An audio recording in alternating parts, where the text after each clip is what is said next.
Welcome students. आज हम unit 5 से मल्टीपल चॉइस क्वेश्चंस को सॉल्व करेंगे। तो फर्स्ट क्वेश्चन देखिए, the first organic compound prepared in the lab was. तो पहला ऑर्गेनिक कंपाउंड लैब में जो क्या बना था। तो पहले जो बहुत शुरुआत में जब केमिस्ट्री में ऑर्गेनिक कंपाउंड्स को कहा जाता था कि जो जैव जगत से मिले वही ऑर्गेनिक कंपाउंड्स हैं। लेकिन जैसे जैसे रिसर्च हुई, एक्सपेरिमेंट्स हुए, तो ये जो कंसेप्ट है ये चेंज हो गया और आज लैब में ऑर्गेनिक कंपाउंड्स को प्रिपेयर कर सकते हैं। तो उस टाइम जो सबसे पहले लैब में ऑर्गेनिक कंपाउंड बनाया गया वो था यूरिया। देन क्वेश्चन, तो फर्स्ट क्वेश्चन का आंसर हो गया urea B. Then second question, organic compounds are soluble in. जो कार्बनिक यौगिक होते हैं वो कौन से सॉल्वेंट में, कौन से विलायक में सॉल्यूबल होते हैं, घुलनशील होते हैं। तो ऑर्गेनिक कंपाउंड्स का सबसे इम्पॉर्टेंट तो ये है कि जितने भी ऑर्गेनिक कंपाउंड्स होते हैं वो नॉन पोलर होते हैं, अध्रुवीय होते हैं। और जो अध्रुवीय यौगिक होते हैं वह अध्रुवीय विलायक में ही घुलनशील होते हैं। अपन बोल सकते हैं non polar dissolves in non polar and polar dissolves in polar. Polar का बेस्ट एग्जाम्पल वाटर है। जो तो वाटर पोलर है तो पोलर में पोलर घुलेगा। And organic compound non polar है, इसलिए अपना सी ऑप्शन कैंसिल हो जाएगा, वाटर इसका आंसर नहीं होगा। अब इसके बाद है ईथर एंड एल्कोहल। ईथर भी नॉन पोलर है और एल्कोहल भी नॉन पोलर है, यानी कि ऑर्गेनिक कंपाउंड्स ईथर में भी घुल सकते हैं, एल्कोहल में भी घुल सकते हैं। तो हमारा करेक्ट आंसर हो जाएगा both A and B, D option. Then third question, which statement is correct. इनमें से सही स्टेटमेंट कौन सा है। तो फर्स्ट है ए ऑप्शन है हमारा, organic compounds have low melting point and boiling point. तो ये स्टेटमेंट बिल्कुल करेक्ट है। ऑर्गेनिक कंपाउंड्स का गलनांक बिंदु और क्वथनांक बिंदु दोनों ही निम्न होते हैं। दूसरा स्टेटमेंट है organic compounds generally have specific order. जो कार्बनिक यौगिक होते हैं उनमें एक विशिष्ट प्रकार की गंध पाई जाती है, इसलिए दूसरा स्टेटमेंट भी सही है। तीसरा स्टेटमेंट है organic compounds form open and close chain. तो थर्ड स्टेटमेंट भी सही है। थर्ड स्टेटमेंट में जो बताया गया है कि ऑर्गेनिक कंपाउंड ओपन चेन्स भी बनाते हैं, क्लोज चेन्स भी बनाते हैं, समृद्ध श्रृंखला और विवृत श्रृंखला। तो ये स्टेटमेंट भी बिल्कुल सही है, इसलिए हमारा सही ऑप्शन होगा ऑल। तीनों सही है इसमें, इसलिए ऑल को हम करेक्ट करेंगे, D. Next question, valency of carbon is. Carbon की वैलेंसी, तो कार्बन का एटॉमिक नंबर हमें पता है 6 होता है और 6 का हम इलेक्ट्रॉनिक विन्यास, इलेक्ट्रॉनिक कॉन्फ़िगरेशन लिख सकते हैं 1s2 2s2 2p2। तो जो इसका फर्स्ट शेल है उसमें 2 इलेक्ट्रॉन है और सेकंड शेल 2 लिखा हुआ का मतलब है दूसरा कोश।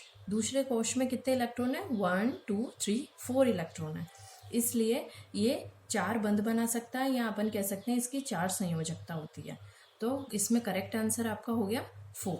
तो इसमें सी ऑप्शन करेक्ट है। Then next question, geometry of carbon is. तो ये दोनों क्वेश्चन हम रिलेट करके समझ सकते हैं। फर्स्ट ऑप्शन इसमें हमें बताया ट्राइगोनल, यानी कि ट्राइगोनल का मतलब है कि उसकी वैलेंसी भी 3 होगी, इसीलिए वो 3 बॉन्ड बना पाएगा, जबकि अपन को पता है कार्बन की वैलेंसी 4 होती है, तो ये ऑप्शन कैंसिल आउट हो गया। Then B option tetrahedral, 4 bonds, 4 tetrahedral 4 के लिए यूज होता है। तो हमें पता है कार्बन की वैलेंसी भी 4 है, इसलिए 4 बॉन्ड्स बना के इसकी ज्योमेट्री फाइनल जो होगी वो टेट्राहेड्रल हो जाएगी। देन सी ट्राइगोनल बाइपिरामिडल। ट्राइगोनल बाइपिरामिडल जो ज्योमेट्री है उसके लिए 5 वैलेंसी होनी चाहिए, कार्बन की 4 वैलेंसी है। एंड डी है ऑक्टाहेड्रल, इसके लिए 6 वैलेंसी होनी चाहिए। तो हमारा करेक्ट आंसर होगा B tetrahedral. Then next question,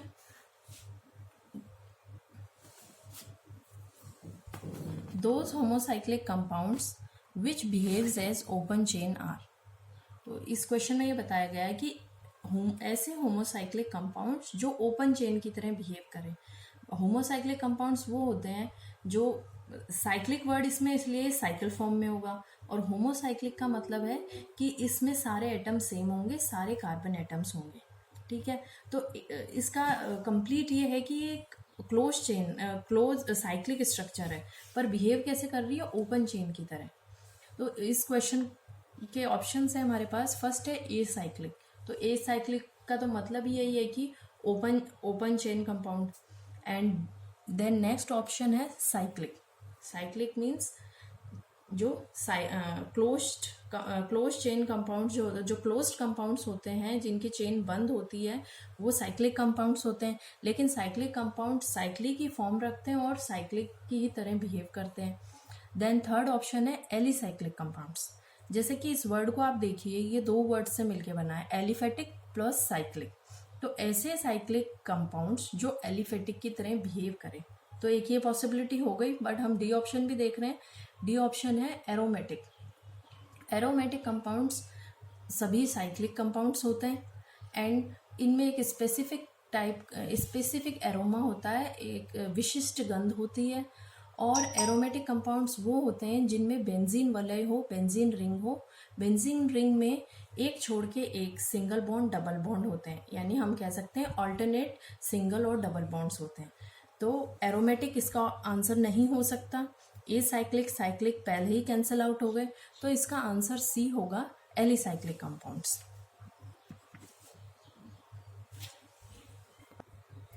next question, saturated compounds is are. तो सैचुरेटेड, सबसे पहले सैचुरेटेड कंपाउंड क्या होते हैं, संतृप्त यौगिक। संतृप्त यौगिक वह होते हैं जिनमें कार्बन चेन में कार्बन्स के बीच में सिर्फ सिंगल बॉन्ड होता है, डबल और ट्रिपल बॉन्ड ना हो।